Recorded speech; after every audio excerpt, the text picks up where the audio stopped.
में आप सभी का स्वागत है। दोस्तों, आज की इस क्लास में हम कंप्यूटर संचार एवं नेटवर्किंग के बारे में अध्ययन करेंगे। कंप्यूटर संचार और नेटवर्किंग होता क्या है, ये कितने प्रकार का होता है, इन सब के बारे में अध्ययन करेंगे। कंप्यूटर संचार यानी कंप्यूटर कम्युनिकेशन किसी भी कंप्यूटर का भरपूर उपयोग करने के तभी संभव हो सकता है जबकि वह अन्य कंप्यूटर से जुड़ा हो।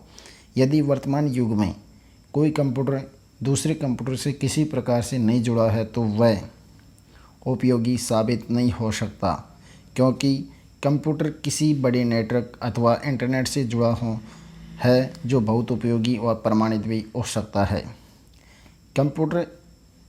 एक कंप्यूटर से दूसरे कंप्यूटर तक सूचनाओं एवं डाटाओं का आदान प्रदान करने के लिए हमें उनको डाटा संचार या कंप्यूटर संचार कहा जाता है। एक कंप्यूटर से दूसरे कंप्यूटरों में डाटा को आदान प्रदान करने को डाटा कम्युनिकेशन कहा जाता है, जो आज के युग में कोई भी व्यक्ति घर बैठे अथवा रास्ते में चलते किसी भी डिवाइस के माध्यम से व्यक्ति बातचीत कर सकता है, जैसे वीडियो कॉल कॉन्फ्रेंसिंग। किसी भी प्रकार की सूचना प्रेषित एवं प्राप्त कर सकता है, किसके माध्यम से डाटा कम्युनिकेशन और कंप्यूटर कम्युनिकेशन के माध्यम से, जैसे railway reservation, hotel reservation, airlines आदि हज़ारों टर्मिनल से ये सब कंप्यूटर के माध्यम से जुड़े हुए होते हैं, इसलिए हमें डाटा कम्युनिकेशन कहा जा सकता है। आप इस चित्र के माध्यम से देख सकते हैं कंप्यूटर कम्युनिकेशन होता क्या है। जैसे ये हमारी पहले नंबर अब आती है सैटेलाइट। सैटेलाइट से डाटा को कैप्चर करने और भेजने के लिए रिसीवर करने के लिए हमें यहाँ पे सैटेलाइट डिश लगाएंगे और ये वाला हमारा सैटेलाइट को ऑपरेटिंग ट्रैफिक बताने, फिर बाद में हमारा टावर के रूप में हमारे डिवाइस के रूप में या फिर डिश के माध्यम से कंप्यूटर में जोड़ सकते हैं या कंप्यूटर के माध्यम से मोबाइल को जोड़ सकते हैं। इस प्रकार हमारा नेटवर्किंग काम करता है। डाटा संचार की आवश्यकता क्यों है, यानी necessity of data communication. Data संचार की आवश्यकता इसलिए हुई क्योंकि पहले हम परंपरागत साधनों को सूचनाओं को पहुंचाने के लिए, आदान प्रदान करने के लिए काफ़ी समय लगता था और इसकी कीमत दिनों दिन बढ़ती जा रही थी। जबकि कंप्यूटर की मदद से हम जो हमारी सूचनाएं होती हैं और डाटाओं का आदान प्रदान बहुत जल्दी कर सकते हैं और इनको कम समय में प्राप्त कर सकते हैं। इस प्रकार हमें डाटा संचार की आवश्यकता हुई। अब आता है प्रेषण माध्यम यानी ट्रांसमिशन मीडिया। ट्रांसमिशन मीडिया होता क्या है। ट्रांसमिशन मीडिया के माध्यम से इसमें एक सेंडर होता है और एक रिसीवर होता है। दोनों के बीच में डाटाओं का संचारण यानी भौतिकी माध्यम से, फिजिकली मीडियम से होना आवश्यक होता है। जैसे सेंडर के माध्यम से ट्रांसमिशन मीडिया अथवा संचार चैनल या कम्युनिकेशन चैनल कहते हैं। इस माध्यम को हम क्या कहते हैं, ट्रांसमिशन मीडिया अथवा संचार चैनल कहा जाता है।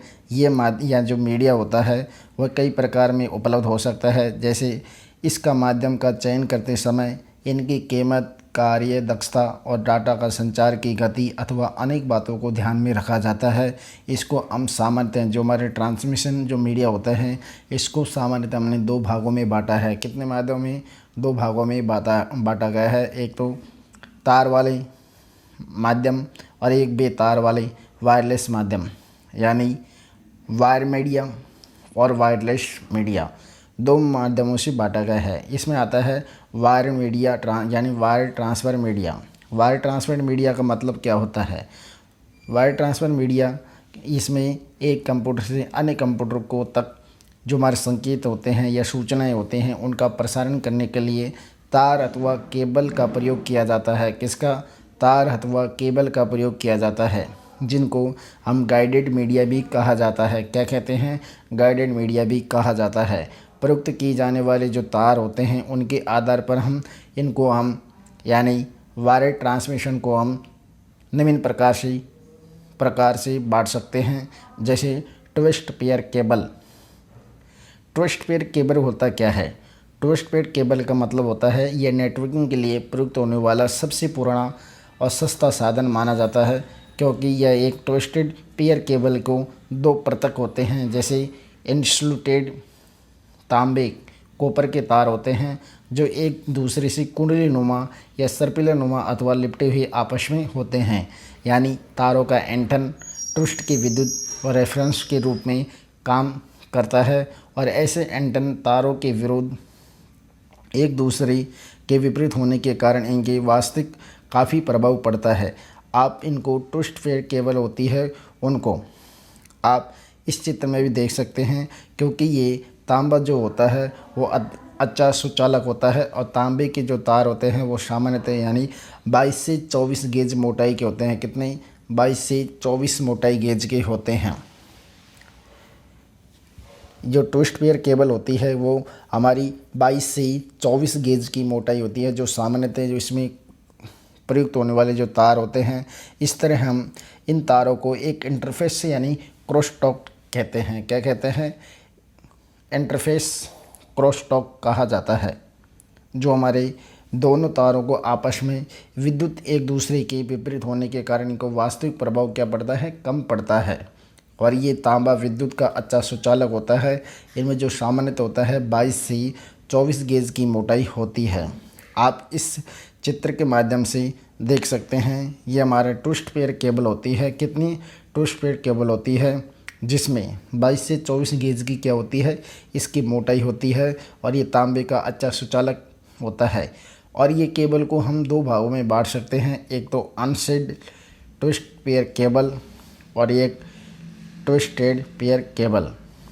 पहली आती है अनसेड ट्विस्ट पेयर केबल। होती क्या है? अनसेटेड ट्विस्टेड पेयर केबल। इसका सबसे अधिक प्रचलित यानी ट्विस्टेड पेयर केबल होता है, क्योंकि यह सबसे अधिक प्रचलित मानी जाती है। इस प्रकार की केबल ट्विस्टेड पेयर केबल के रूप में जानी जाती है, क्योंकि इस प्रकार की जो केबल होती है वो सामान्यतः एक प्लास्टिक के आवरण में होती है। किसके रूप में? एक प्लास्टिक के आवरण के रूप में होती है, जिसे अनसेड ट्विस्टेड पेयर केबल कहा जाता है।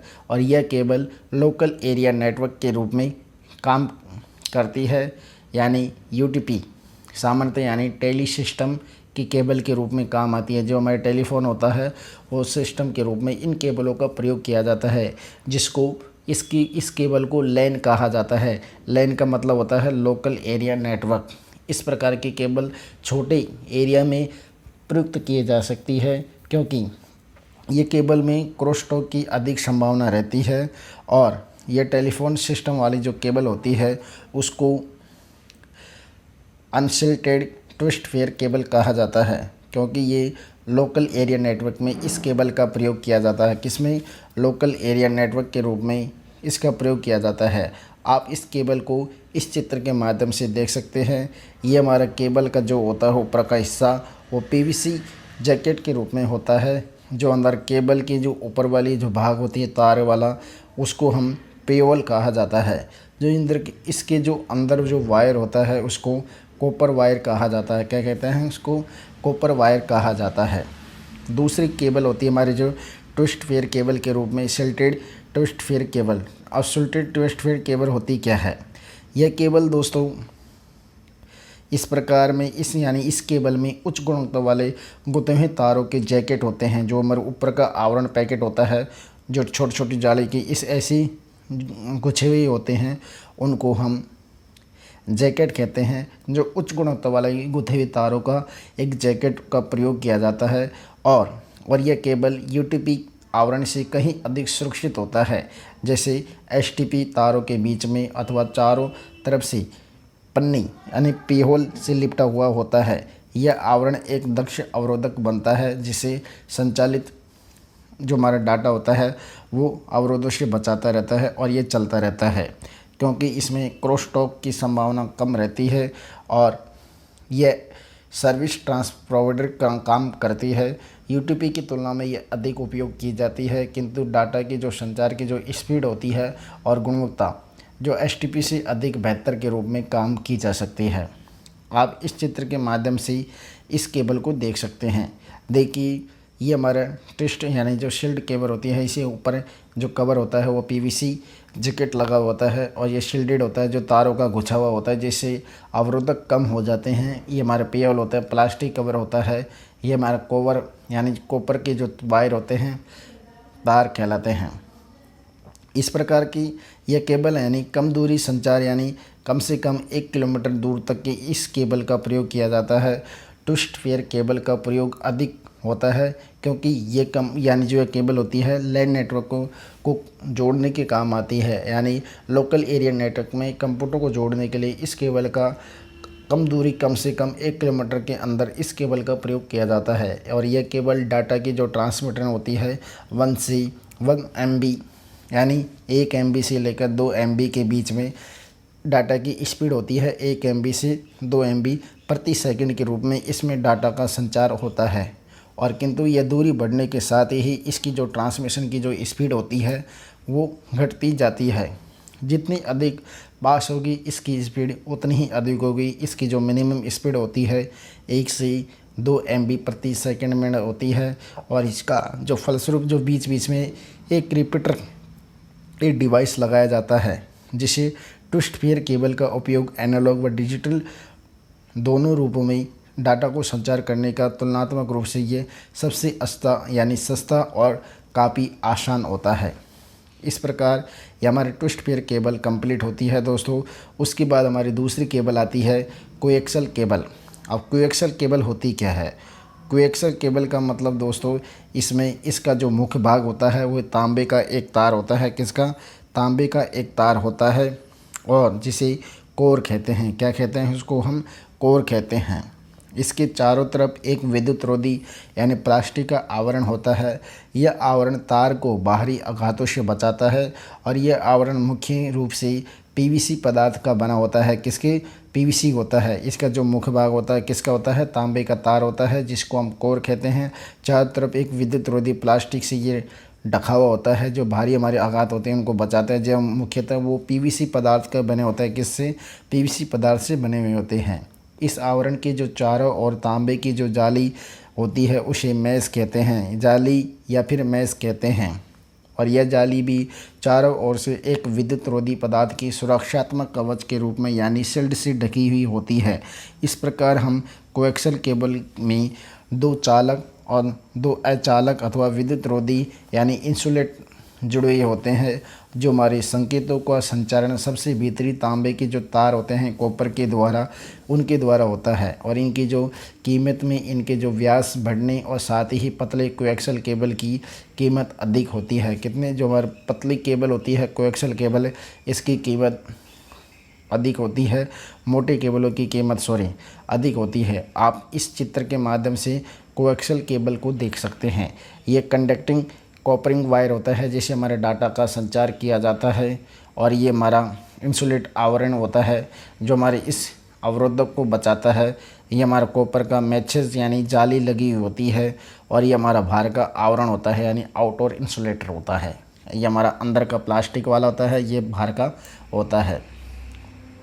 इसमें मेन तो ये हमारा अंदर का जो वायर होता है वो सबसे अधिक उपयोगी काम आता है। इसको हम कोएक्सल केबल के रूप में काम कहते हैं, क्योंकि कोएक्सल केबल का जो उपयोग होता है टीवी ट्रांसमिशन, लंबी दूरी के टेलीफोन के लिए कोएक्सल केबल यानी कोएक्सल केबल का प्रयोग किया जाता है। कंप्यूटर युक्तों को जोड़ने, लोकल एरिया नेटवर्क में किए जाने वाला जो और स्पीड को बढ़ाने वाला ब्रॉडबैंड नेटवर्क यानी हाई स्पीड ब्रॉडबैंड नेटवर्क में भी इस केबल का कोएक्सल केबल का प्रयोग किया जाता है। कौन सी केबल का? कोएक्सल केबल का प्रयोग किया जाता है। अब कोएक्सल केबल सामान्यतः हम 2 भागों में बांट सकते हैं। एक तो थिन नेट और थिक नेट। थिन नेट और थिक नेट होती क्या है? थिन नेट यानी यह लचीली और सस्ती होती है क्योंकि इन्हें लगाना आसान होता है। और यह अधिकतर नेटवर्किंग में काम में लिए जाने वाला जो थिन नेट कोएक्सल केबल होती है। उसके बाद दूसरी केबल आती है थिक नेट कोएक्सल केबल। यह मोटी होती है और आसानी से मोड़ा नहीं जा सकता और इनको काम लेना अधिक कठिन होता है। क्योंकि इनका उपयोग केबल टीवी नेटवर्क में ही प्रयोग किया जाता है। कौन सी में? जो हमारी टीवी लगी हुई होती है उस केबल के रूप में ही थिक नेट का प्रयोग किया जाता है। कोएक्सियल केबल का उपयोग मध्यम दूरी के जो संचार होते हैं उनमें इनका प्रयोग किया जाता है और इन्हें भारी जाली उपस्थित होने के कारण ये हमारे इलेक्ट्रॉनिक इंटरफेस का प्रभाव को कम कर देती है और इसमें जो बैंडविड्थ होती है यानी स्पीड होती है वो ट्विस्टेड फेयर की तुलना में अधिक होती है और ये केबल पेयर यानी ट्विस्ट फेयर केबल से अधिक महंगी भी होती है। उसके बाद आती है हमारे तीसरे प्रकार की केबल आती है यानी प्रकाश तंतु केबल यानी optical fibre cable. Optical fibre cable का प्रयोग तार वाले जो डाटा होते हैं उनको संचार करने में प्रयुक्त काम में ली जाने वाली यह सबसे नई प्रकार की केबल का उपयोग किया जाता है optical fibre cable. Optical fibre cable की शॉर्ट फॉर्म होती है OFC, जो हमारे विद्युत संकेतों को एक स्थान से दूसरे स्थान पर प्रकाश तरंगों के माध्यम से ट्रांसमिशन करने का कार्य करती है और यह संचरण एनालॉग के रूप में ना होकर डिजिटल रूप में होता है, क्योंकि यह अकेला ऑप्टिकल फाइबर केबल एक आदमी के एक बाल से भी पतला होता है और अधिक लचीला होता है। जो इसका जो व्यास होता है हमारा यानी जो ऑप्टिकल फाइबर केबल का जो व्यास होता है वह 2 से 125 माइक्रोमीटर होता है। कितना? 2 से 125 माइक्रोमीटर के रूप में ऑप्टिकल फाइबर केबल का व्यास होता है, जिसमें इनमें जो डाटा का कम्युनिकेशन होता है वो प्रकाश तंतुओं के रूप में प्रयोग किया जाता है। कौन से रूप में? प्रकाश तंतु तरंगों के रूप में इस केबल का प्रयोग किया जाता है। इसका जो भीतरी जो भाग होता है वो कोर होता है। क्या होता है? उसका जो भीतरी भाग को हम कोर कहते हैं, जिस पे कांच अथवा प्लास्टिक से एक लेप चढ़ा हुआ होता है। इस चारों ओर से कांच की एक पतली परत छड़ी हुई होती है जिसे क्लैडिंग या क्लोडिंग कहते हैं, जो हमारे अपवर्तनात्मक यानी रिफ्लेक्टिव इंडेक्स की कोर की तुलना में कम होता है। किसके रूप में? रिफ्लेक्टिव इंडेक्स की तुलना में कम होता है। आप इस चित्र के माध्यम से यानी ऑप्टिकल फाइबर केबल को देख सकते हैं। जैसे ये हमारा बाहरी होता है, जो हमारा वफर होता है जो सुरक्षा रखने का कार्य आता है। ये प्राइमरी वफर होता है जो अंदर की सुरक्षा रखती है। इसमें ग्लास क्लैडिंग लगी होती है यानी ग्लास की एक परत छिड़ी हुई होती है। ये हमारा अंदर का ग्लास कोर होता है, जिसे डाटा को ट्रांसफ़र करने के काम में आता रहता है। ये दो विभिन्न जो अपवर्तनाक डिफ्रैक्टिव होते हैं पदार्थों में ये प्रकाशीय संकेत भेजने के काम में आता है और इसे OFC का कार्य प्रणाली यानी जो पूर्ण आंतरिक परावर्तन यानी टोटल इंटरनल रिफ्लेक्शन पर आधारित होती है। ऑप्टिकल फाइबर केबल आंतरिक परावर्तन के कारण यानी जो प्रकाशीय संकेत होते हैं उनमें तंतु के एक कोर से बने हुए होते हैं, जो हमारी डाटाओं को संचारण के साथ साथ छीण यानी क्षतिग्रस्त नहीं होने देते हैं। और तंतु पे एक कांच की परत छड़ी होती है यानी क्लैडिंग छड़ी हुई होती है, जो हमारे चारों ओर से एक जैकेट का कार्य करती है, जिसे आवश्यकता और मजबूती प्रदान करने का कार्य हमारी क्लैडिंग काम करती है। और यह अधिक महीन होने के कारण यह एक सामान्य मोटाई के केबल में हजारों प्रकाश तंतुएं ऑप्टिक फाइबर फिट हो सकते हैं। ऑप्टिक फाइबर किट के यानी जो हमारे प्रकाशीय तंतु होते हैं उनको कंप्यूटर के विद्युत संकेत इलेक्ट्रॉनिक जो सिग्नल प्राप्त होते हैं, जो ऑप्टिकल फाइबर केबल के माध्यम से प्रकाशीय संकेतों के माध्यम से इसको डाटा को ट्रांसफ़र करने के काम में आ सकता है। आप इस चित्र के माध्यम से ऑप्टिकल फाइबर केबल देख सकते हैं। ये हमारे डाटा होते हैं, इनको ट्रांसफ़र करने के काम आते हैं। इस पर प्रकाश तंतु यानी ग्लास क्लैडिंग छड़ी हुई होती है यानी ग्लास की परत छड़ी हुई होती है। ऑप्टिकल फाइबर केबल का प्रयोग एक बहुत विश्वसनीय स्तरीय सुरक्षित साधन माना जाता है, क्योंकि इस केबल से कोई भी डाटा को चुराया नहीं जा सकता और इसकी स्पीड और लंबी दूरी पर अधिक प्रयोग करने के काम में इस केबल का ऑप्टिकल फाइबर केबल का प्रयोग किया जाता है। और ऑप्टिकल फाइबर केबल में जो डाटा का जो संचार करने की जो स्पीड होती है 100 मेगाबाइट यानी MB प्रति सेकंड के रूप में से लेकर 2 गीगाबाइट यानी GB प्रति सेकंड के रूप तक होती है। जो हमारे ऑप्टिकल फाइबर केबल होती है उसकी जो स्पीड होती है 100 MB से लेकर 2 GB प्रति सेकंड तक इसमें डाटा को ट्रांसफ़र करने के काम में आने वाली ये ऑप्टिकल फाइबर केबल होती है। ऑप्टिकल फाइबर केबल यानी जो और केबल होती है उनसे काफ़ी हल्की होती है, लेकिन ये महंगी होती है। इस केबल का प्रयोग हमको डाटा संचार करने के लिए और संकेतों को यानी जो विरोधी प्रभाव होते हैं उनसे बचाने का कार्य ये केबल करती है, क्योंकि इसमें डाटा को संचार करने के लिए ये एरर नगण्य होता है, इसमें एरर नहीं आता है। और ऑप्टिकल फाइबर केबल प्रयुक्त होने वाली जो तकनीक तुलनात्मक रूप से जटिल और महंगी होती है, अतः तार को वाले जो डाटा के संचार के माध्यम से यह सबसे महंगे माध्यम से काम आती है। फिर उसके बाद आता है वायरलेस ट्रांसमिशन मीडिया। हमने वायर्ड ट्रांसमिशन मीडिया में coaxial cable, optical fibre cable और ट्विस्ट फेयर केबल के बारे में अध्ययन कर चुके हैं। अब आता है हमारा wireless transmission media. Wireless transmission media वो होता है जिसमें केबलों का कोई भी और तारों का कोई किसी भी प्रकार का प्रयोग नहीं किया जाता है, क्योंकि यह कंप्यूटरों में यानी एक कंप्यूटर से अन्य कंप्यूटर तक संकेतों के प्रसारण के लिए तार केबल का उपयोग न कर कर एक चुंबकीय तरंगों का उपयोग किया जाता है। किसका किया जाता है? एक चुंबकीय जो हमारे तरंग होते हैं उनका प्रयोग किया जाता है, जिनके माध्यम से हम संचार यानी ट्रांसमिशन करते हैं। और इन्हें अनशील्ड मीडिया भी कहा जाता है, अनसाइडेड मीडिया भी कहा जाता है, क्योंकि यह प्रयुक्त होने वाली जो विद्युतीय चुंबकीय तरंगें या डिवाइस के आधार पर मुख्य बेहतर संचार ट्रांसमिशन का कार्य करती है। अब ट्रांसमिशन में यानी वायरलेस ट्रांसमिशन की कौन कौन सी डिवाइस है, जैसे रेडियो वेव। रेडियो वेव का मतलब होते हैं रेडियो तरंग, यानी जो रेडियो तरंगें आसानी से उत्पन्न की जा सकती है और लंबी दूरी तक पहुंच भी जाती है, क्योंकि ये ऊंची इमारतों व अन्य बाधाओं से आसानी को पार कर सकती है। और इसके माध्यम से हम डाटाओं को संचार जो बहुत उपयोगी कर सकते हैं। रेडियो तरंगें प्रशिक्षण यानी ट्रांसमीटर से सभी दिशाओं के जो विचरण कर सकती है, और इसमें एक सेंडर होता है और एक रिसीवर एक ही पंक्ति में लगे हुए होते हैं।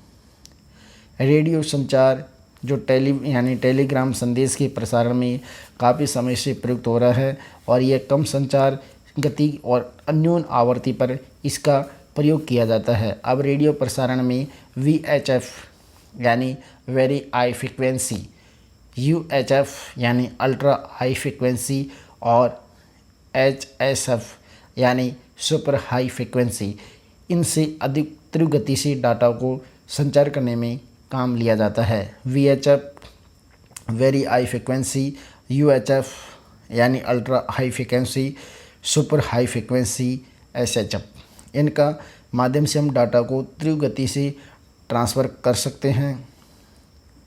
आप इस चित्र के माध्यम से हमारी फ्रिक्वेंसी भी देख सकते हैं। जैसे ये हमारा वायरलेस ट्रांसमिशन यानी रेडियो तरंगें होती है जिनके माध्यम से डाटा को ट्रांसफ़र किया जाता है। उसके बाद आता है माइक्रोवेव ट्रांसफ़र यानी सूक्ष्म तरंग प्रसारण। सूक्ष्म तरंग प्रसारण होता क्या है? सूक्ष्म तरंग प्रसारण, इसमें हाई फ्रिक्वेंसी की जो रेडियो तरंगों के माध्यम से डाटा को ट्रांसफ़र किया जाता है, और इसके यानी जो सूक्ष्म तरंग प्रसारण होती है इनका उपयोग केवल केबल डालने की समस्या से बचा जा सकता है। जिन स्थानों पर केबल डालना संभव नहीं है वहाँ पे हम इन माइक्रोवेव ट्रांसमिशन का उपयोग सिद्ध हो जाता है। और सूक्ष्म तरंगें एक केवल सीधी रेखा में चल सकती है। इनके मार्ग में कोई भी बड़ी इमारत, पहाड़ या अन्य बाधा आ जाने पर भी उन्हें पार नहीं कर सकती। यह आवश्यक होता है कि ट्रांसमिशन और रिसीवर एक ही सीधी दृष्टि लाइन ऑफ साइट में होना चाहिए। इसके लिए एक एंटीने या ग्राही एंटीने को काफ़ी ऊंचाई व एक सीधी रेखा में लगाया जाता है। यानी इसके लिए एक रिसीवर और एक सेंडर लाइट ऑफ साइट में एंटीने का प्रयोग किया जाता है, जो हमारी काफ़ी ऊंचाई अधिक के लिए इनका प्रयोग किया जा सकता है। किसका? सूक्ष्म तरंग वेव का प्रयोग किया जा सकता है। आप जैसे इस चित्र में देख रहे हो, इन जो हमारे सूक्ष्म वे तरंगे होती है। एक एंटीना रिसीवर और एक सेंडर वाला एंटीना लगा हुआ होता है, जो हमारे पहाड़ी या तो ऊंचे स्थानों पर ऊंचे टावर वास्तव में यानी माइक्रोवेव टावर लगे हुए होते हैं, जो दूरी अधिक होने पर भी पृथ्वी की गोलाई भी सीधी दृष्टि रेखा के बाधक रूप बन जाती है। परिणाम स्वरूप यानी जो संचार बाधित हो जाता है और इस समस्या का प्रशासक हल ग्राही और सेंडर यानी प्रेषक और ग्राही के रूप में इसका रिपरेटर लगाकर इनका प्रयोग किया जाता है। सामान्यतः यानी जो ये 25 से 30 किलोमीटर की दूरी पर ये टावर लगाए जाते हैं, जो रिपरेटर होते हैं। कितनी दूरी पर? सामान्यतः यानी 25 से 30 किलोमीटर की दूरी पर ये रिपीटर टावर लगाए जाते हैं, जो एक के बाद एक आने वाले रिपीटर व सीधी किरण के रूप में कार्य करती है। आप इस चित्र के माध्यम से देख सकते हैं, जैसे ये लाइन ट्रांसमिशन होते हैं, जो हमारा सेंडर होता है और ये हमारा रिसीवर होता है। इनपुट और आउटपुट के रूप में देख सकते हैं। उसके बाद हमारा आता है सैटेलाइट कम्युनिकेशन। सैटेलाइट कम्युनिकेशन ये हमारे सूक्ष्म तरंग संकेतों का उपयोग किया जाता है, किंतु इनकी जो आवृत्ति होती है भूमि पर माइक्रोवेव संचरण में प्रयुक्त होने वाले जो संकेत को अधिक होती है, और संचार उपकरण यानी सामान्यतः भूमध्य रेखा से 36,000 किलोमीटर की ऊंचाई पर एक भूस्थिर कक्षा यानी गोस्टिक ऑर्बिट के यानी ऑर्बिट के रूप में स्थापित होते हैं। और यह भूस्थिर कक्षा में उपग्रह की जो पृथ्वी के चारों ओर घूमने की गति घूर्णन गति के बराबर होती है। यह उपग्रह पृथ्वी के सापेक्ष सदैव एक बिंदु पर ही स्थित होता है, जिसे हम सैटेलाइट कम्युनिकेशन कहा जाता है। यानी कितनी पे? यह भूमध्य रेखा से 36,000 किलोमीटर की ऊंचाई पर एक भू कक्षा में इसको स्थापित किया जाता है। किसको? सैटेलाइट को स्थापित किया जाता है। कितने किलोमीटर पर? 36,000 किलोमीटर की ऊंचाई पर। कौन सी कक्षा में? भूस्थिर कक्षा में इनका प्रयोग सैटेलाइट का उपयोग किया जाता है, जो हमारे पृथ्वी की घूर्णन गति और के सापेक्ष घूमता है, जो एक सापेक्ष एक बिंदु के रूप में ये स्थापित किया जाता है। आप इस चित्र के माध्यम से सैटेलाइट को देख सकते हैं। जैसे आप इस चित्र में सैटेलाइट देख रहे हैं, जो हमारे यूपी लिंक, ड्रो लिंक, ये सैटेलाइट ट्रांसमिशन हमारे भूमध्य रेखा के ऊपर 36,000 किलोमीटर पर ये हमारा इसको स्थापित किया जाता है, यानी भू कक्ष में इस सैटेलाइट का प्रयोग किया जाता है।